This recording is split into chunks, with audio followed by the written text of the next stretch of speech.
Nagbabalik po muli ang inyong lingkod at nagbabalita ng mga balitang dapat nating malaman dito sa ating bansa. Ito ang Balitang Pambansa.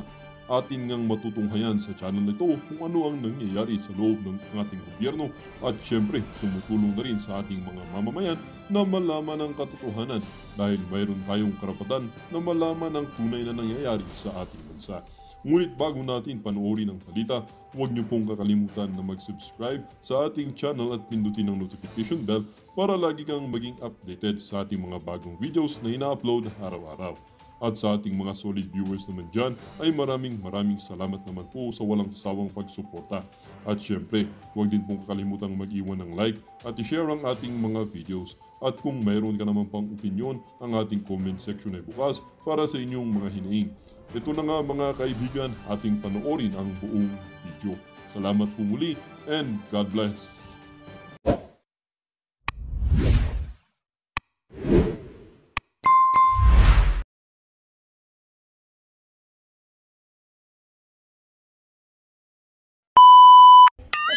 Pusasan nyo! Ikulong nyo! Para magkaalaman na no? Para magkaalaman na. Para makita natin kung sino talagang minamahal at pinaniniwalaan ng leader ng ating gobyerno ng nakararaming Pilipino. Napanood po ba ninyo yung pasasalamat ng Pangulong Duterte? Mamaya ipapalabas natin yung parte nun na nag-iiyakan po yung mga Pilipino.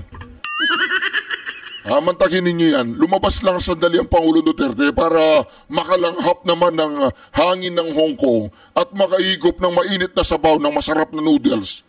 Ito na sinasabi ninyo, tumakas si Pangulong Duterte kasama si BP Sara. Oy, hindi mga Marcoses yan! Mga Duterte yan! Hindi marunong tumakas ang mga yan! Anong akala ninyo? Mga Marcoses yan? Anong akala ninyo? Katulad sila ng mga nagtatago pag pinaghahanap ng batas? Diba? Ikulong nyo, subukan nyo arestuhin. Ha? Para sabi nga ni Bato de la Rosa, Senator Bato de la Rosa, gusto nyo maranasan yung Royal Rumble. Diba? Mga takot naman ang mga yan Mga takot yan, naninintak lang yan. Diba? Hindi mga Marcoses yan. Sasabihin mo, tumakas, lumabas ng bansa. Ganon, hindi yan si Mabilog. Anong akala nyo sa mga Duterte, ha? Tsaka mga Duterte, mga inayupa kayo, hindi pababayaan ang taong bayan ng mga Duterte. Kaya kalmadong-kalmado lang ang mga Duterte. Hindi, para magkaalaman, arestuin yung isa sa kanila. Ikulong nyo ang isa sa kanila. Para makita natin ang hindi pa natin nakita sa kasaysayan ng Pilipinas. Di mo ba mga karyas? Sinashoutout ko lang yung mga kaibigan natin, mga MNLF. Shoutout po sa inyo, viewers natin sila. Tsaka yung mga MILF, shoutout din po sa inyo. Mga viewers din natin sila. O di ba? Di ba mga viewers natin ang mga yan? Tsaka yung mga Armed Forces of the Philippines, sinashoutout ko po yan.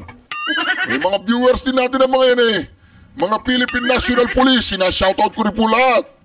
Mga viewers din natin yan. O yung mga natin, mga kaibigan natin sa Philippine Coast Guard, Philippine Navy, Philippine Marines, yung mga kaibigan natin sa CIDG, sa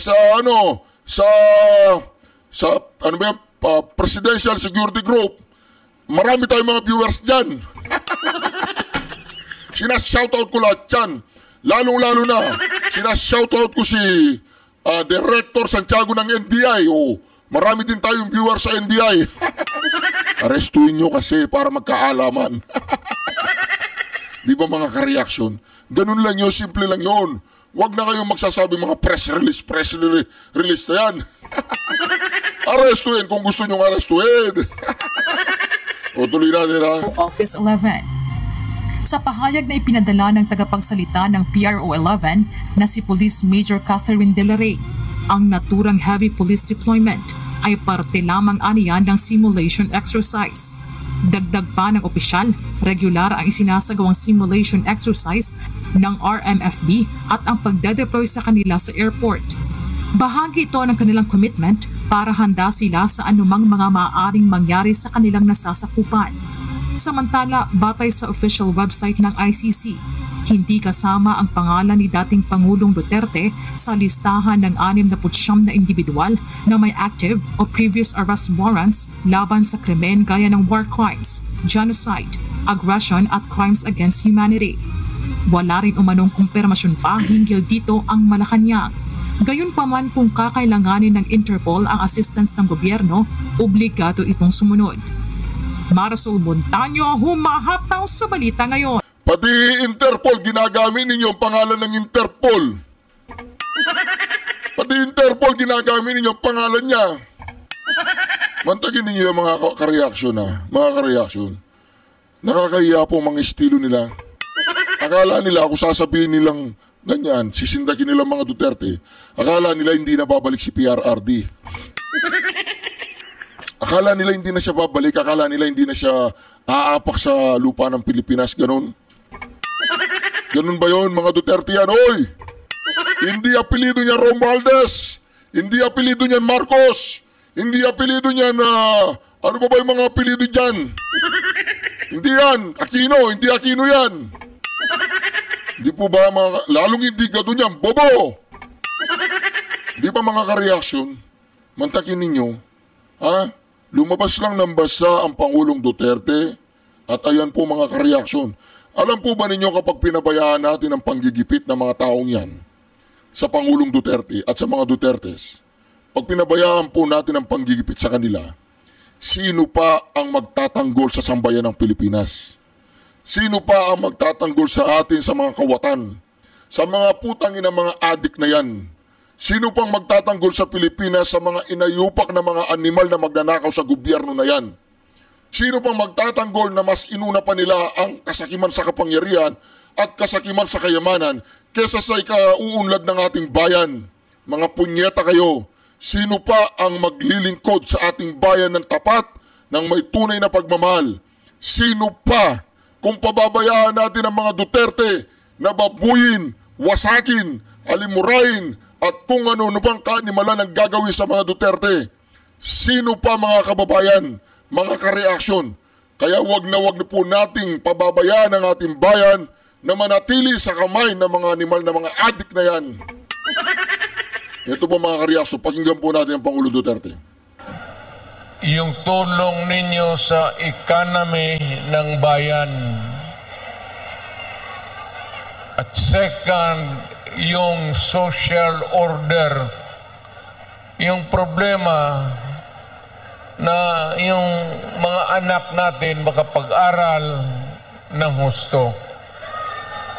Kaya naman ako nakita ninyo na patong-patong ang kaso ko. Sa totoo lang, baka ang balita ko may warrant daw ako pag... Hindi, totoo. Yung sa ICC or something. Matagal na akong hinahabol ng mga putang ina.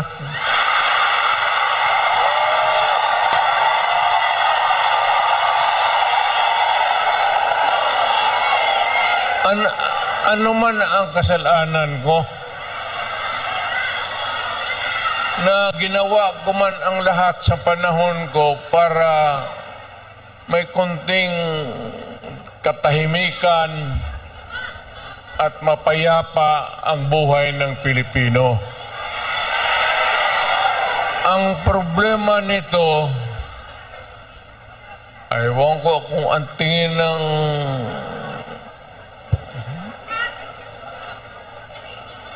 ako yung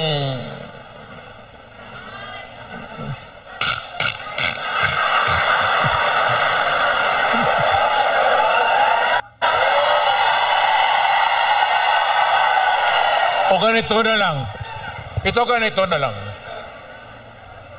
O sabi ko, assuming na totoo talaga yung naririnig ninyo, bakit ko ginawa yan? Para sa sarili ko?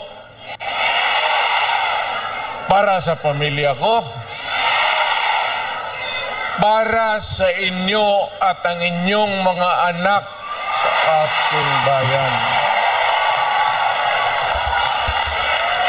Narinig ninyo mga animal kayo, ha? Nakinabang kayo, hoy Barbers, makinig ka! Alam mo, Barbers, nung una, isa ka sa mga pumupuri sa Pangulong Duterte. Anyway, kalimutan na kita, itsupin na natin Barbers niya.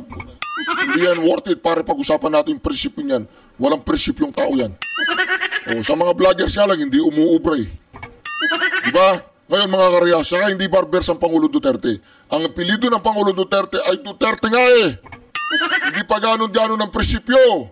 Oh, Barbers, hindi pa ganon-ganon ang prinsipyo ng mga Duterte. Diba? Ngayon, nasa baba sila, nasa posisyon kayo. Maghintay lang kayo. Marami, alam nyo si Baste, mas malupi yan. Si Baste tsaka si Sara pareho yan. Diba? Kaya 3 taon, umpisa nyo si Pulong. Si Pulong medyo okay lang, pero pag nagsalita si Pulong, talagang timbuang kayo. Anyway mga kareaksyon, napansin po ba ninyo, narinig ninyo ang Pangulong Duterte? Narinig ninyo? Ginawa niya yon para sa kanya, para sa kanyang pamilya. Ano ang kanyang napala? Ano ang napala ng Pangulong Duterte? Nung ginawa niya yun, ayan, ICC. Yung ayan, meron pa tayong bagong ngayon. Nagbabayani-bayani na pulis. Nakambal yata ni Diwata. Kaya ako man, Duterte! Duterte! Duterte! ang higiin ko na lang sa inyo, Teka lang, Pangulong Duterte. Siya shoutout ko muna si Bobong Marcos. Oy, Bobong Marcos! Naiinggit ka no! Wala na sumisigaw na BBM, wala na! Ngayon, may sisigaw na BBM, bayad. O kaya pinipilit, oy, sumigaw kayo, BBM. Oy, sumigaw kayo, ganoon. Wala na! Kasi wala na si Sara Duterte. Anong mga loyalistang pinagsasabihin dyan? Yung mga loyalista ninyo nasa mga Duterte na rin. Kasi napatunayan ng mga loyalista na kayong lahat dyan, mga bangag kayo. Sa Malacanang, yung mga bangag dyan, mga putang ina. Nakita po ninyo mga kareaksyon, huwag nyong gagalitin ang taong bayan. Huwag nyong tuloy-tuloy na gagalitin ang taong bayan. Narinig ninyo ang sigawan sa Hong Kong? Dumating sa Pilipinas ang sigawan na yan. Nabuhayan ng loob ang mga Pilipino dahil lamang dyan sa ginawa nila sa Hong Kong. Ano sabi ng Pangulong Duterte? Ganon, am I that stupid? English yan. Tagalog niyan is ganon ako gagago. Abogado ako, fiscal ako, ganon ako gagago. Tama kayo, Mr. Chair. Tama po si Mr. Duterte. No, di ba? Narinig mo yan, Bobong Marcos? Total, kung ganito man talaga ang swerte ko sa buhay, okay lang, tatanggapin ko yan. Wala tayong magawa eh. Hulihin tayo kung ikulong tayo. Kaya lang, in the meantime, mag-contribute kayo, baski $5, $10, para paglabas ko sa presuhan, pagawaan ninyo akong monumento katabi ni Rizal. Si Rizal may hawak na libro eh.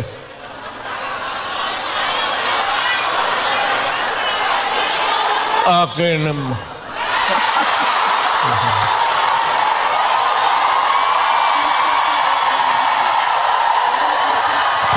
Kaya bakit? Tumahimik ba ang bayan natin kung Pilipinas, hold up dito, hold up. Wala nang ginawa ko ini. Tayong mga ayaw ng gulo, napipilitan tayo to confront evil because nandyan sa harap natin. Tama! Sino ba naman gustong pumatay? Putang inang yan. Di ba? Sino ba naman ang gustong pumatay? Wala! No one!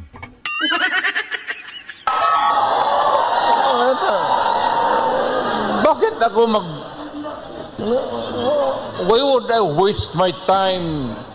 Binila, pumapatayan si Duterte, lumalabas ng gabi, ganon. Anso, sino ba naman gusto maging security guard na ang kinuha ko law? So, but, siguro sa trabaho, saka alam mo sa gabi, diyan rin lumalabas yung mga masasamang tao. At diyan rin lumalabas yung nakakatakot na magandang babae sa buong bayan. Wala silang ganyan. Kahit anong gawin yung panggagaya sa talino at sense of humor ng Pangulong Duterte, ha? Si Bobong Marcos nagpapatawa ng mga nakarang araw. Walang tumatawa kasi sino ba naman ang matatawa sa isang adik?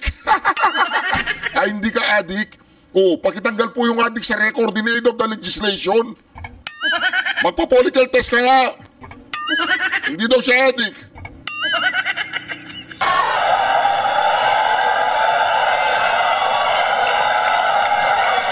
Sino bang nakita ninyo maganda sa araw? Nakita?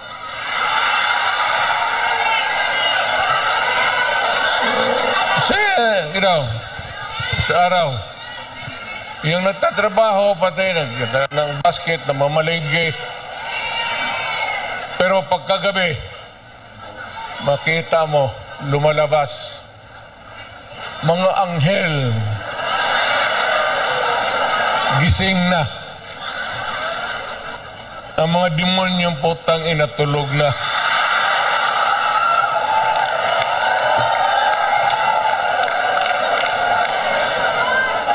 Hindi, ano na tayo, seriously now. Joke lang yon. Hindi kayo marunong mag-joke. Sabi niya, papatay ako ng 15 senador. Ba, naniwala naman si Diwata.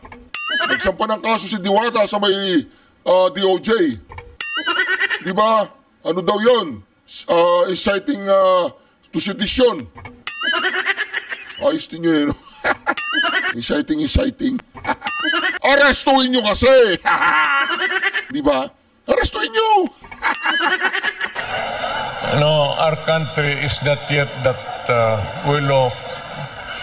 I'm very sorry na nakikita tayo dito at kayong napunta dito sa loob kasi sa labas mga Pilipino rin naghihintay doon. So, sino may-ari itong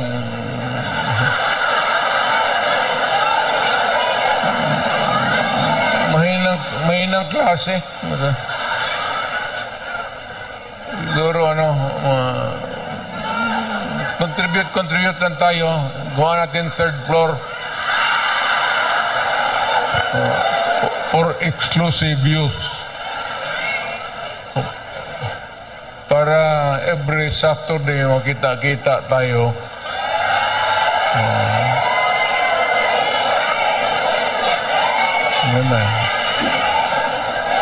Maraming mag-uwi dyan, buntis na. Yung mga dalaga.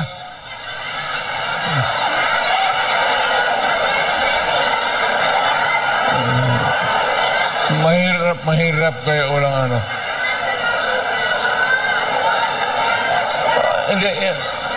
Hindi ako mag-survive ng buhay na walang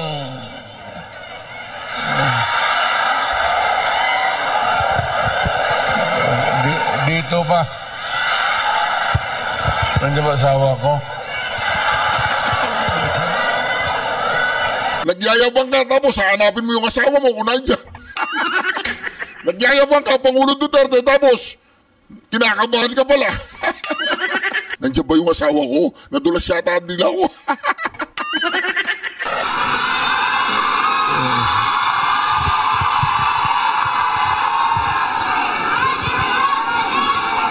Well, you know, ganito yan.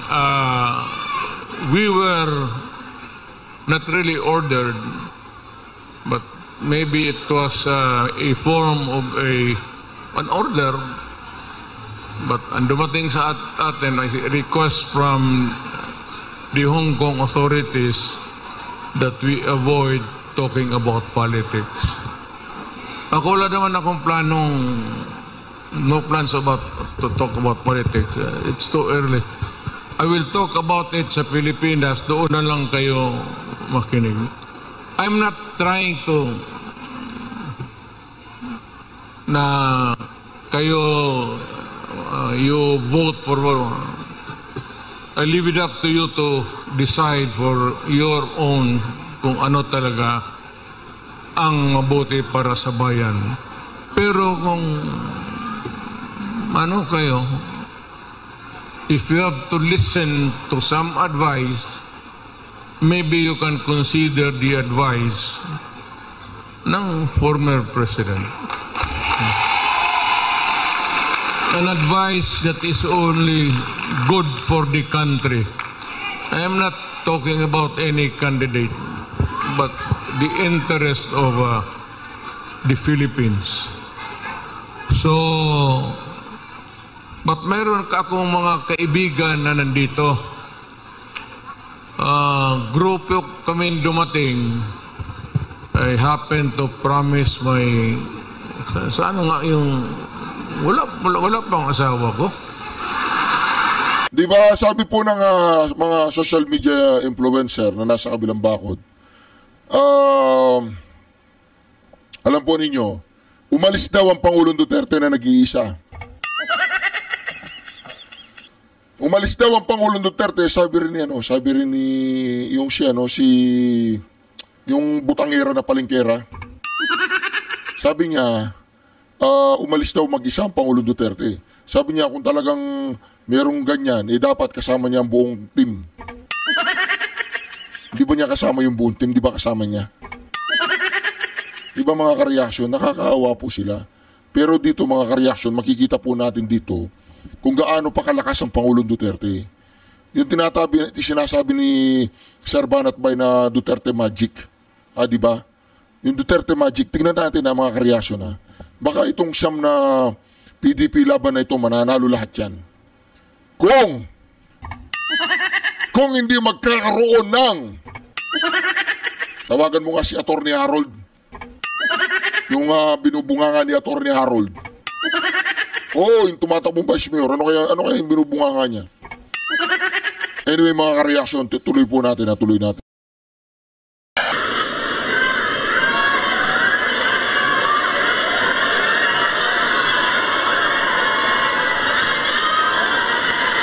Wala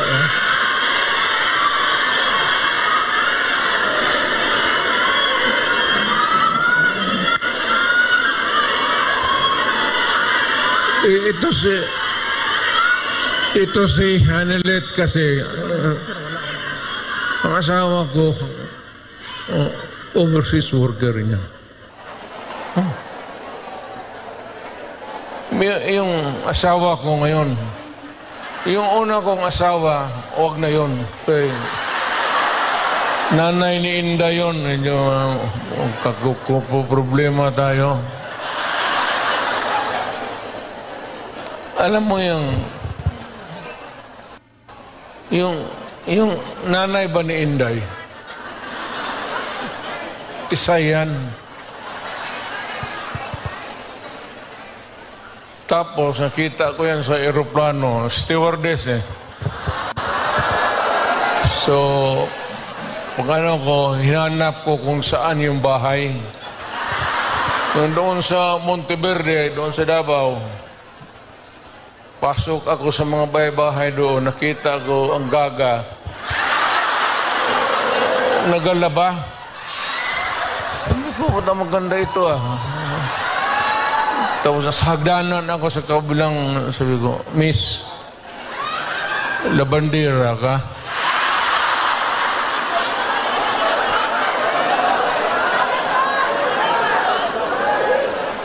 Ewan ko kung sino taga-Davao dito.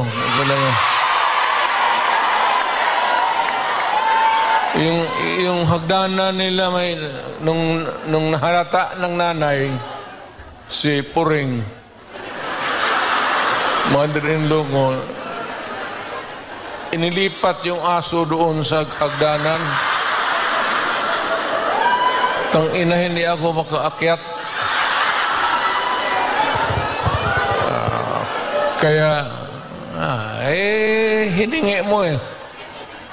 Ano lang yan yung, ano tawag yan, pukpok sa Bisaya?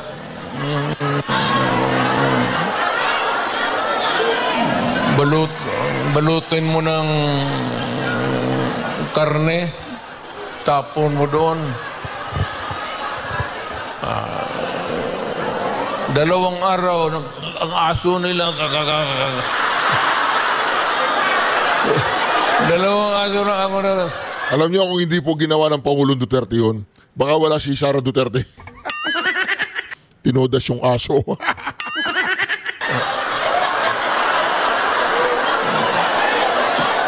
Tangina mo. Nung namatay, kasi yung nanay ni Elizabeth may pwesto sa bangkiruhan. Mga damit. Kaya, yun. Ito naman si Elizabeth. Mahaba ng istorya. Pero basta tinanan ko. Dinala ko sa Digos. Kasi nung na high school ako, nag-abot ako ng Digos. 7 years ako sa high school eh. May graduate school na doon. Umabot talaga ako ng Digos, putang ina. Doon ako nag-graduate. Sa bagay, sa totoo lang ha, hindi ako nanggayabang. Nothing to be proud of. Nothing to... Alam ba ninyo, ang presidente ninyo, 7 years high school. Oh, taga-Davao, alam mo, alam. Tignan mo ako, sinong mahusay sa lahat? Kasi nag-aral ako ng matagal sa high school talaga. Tinapos ko ng 7 years para ma-master ko yung buhay.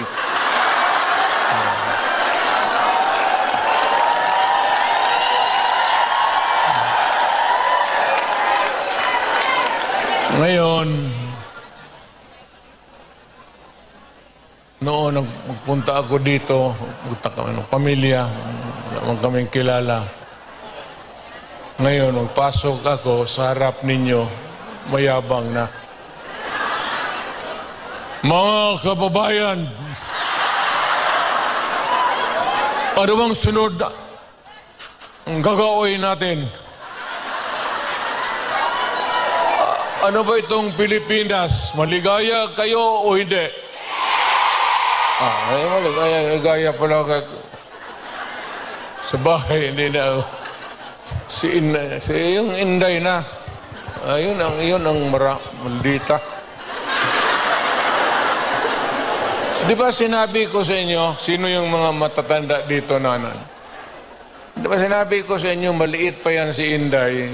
Sinabi ko na inyo, maldita yan, bantay kayo. So, nakita nila nagbugbog ng pulis. Hindi lang yun. Hindi, yung nakita lang ninyo sa TV, maraming binugbog yan, mga driver.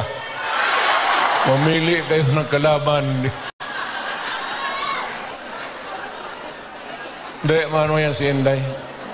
Bright, smart, pero mainit ang ulo.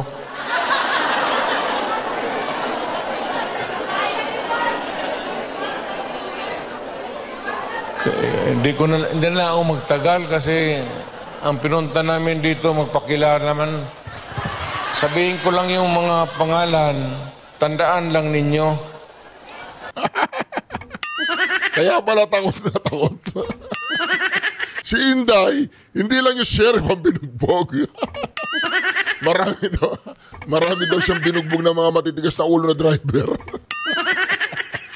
Kaya si Inday, hindi lang yung sheriff, yung ginano niya yung sheriff, yung tumumba. Kaya pala, alam mo, Bobong Marcos, pag medyo nakita mo si Inday Sara, mainit ang ulo niya, medyo umiskarda ka ng konti. Nakasabihan mo rin si Lisa, pag nakita si Inday Sara, iskarda ng konti. Si Tamba, pag iskarda ng konti lang. Yung medyo layo-layo lang kayo sa kanya. Dahil hindi niya kakalimutan lahat ng pambababoy niyo sa kanya. Anyway, mga ka-reaction, maraming salamat muli sa pagsama niyo sa ating napakaganda reaction video ngayon, mga ka-reaction. Huwag po ninyong kalimutan mag-subscribe, like at i-share ang bawat video natin.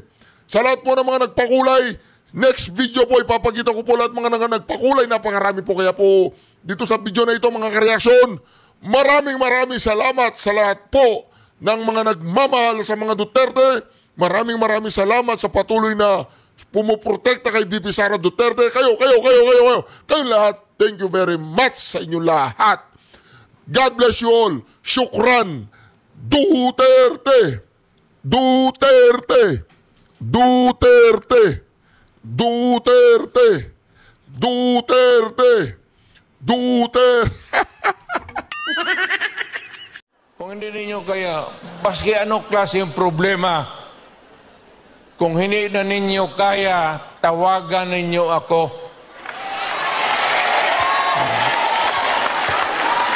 Kung may problema ka sa asawa ninyo, iwan, putulin natin yung utin ng butang.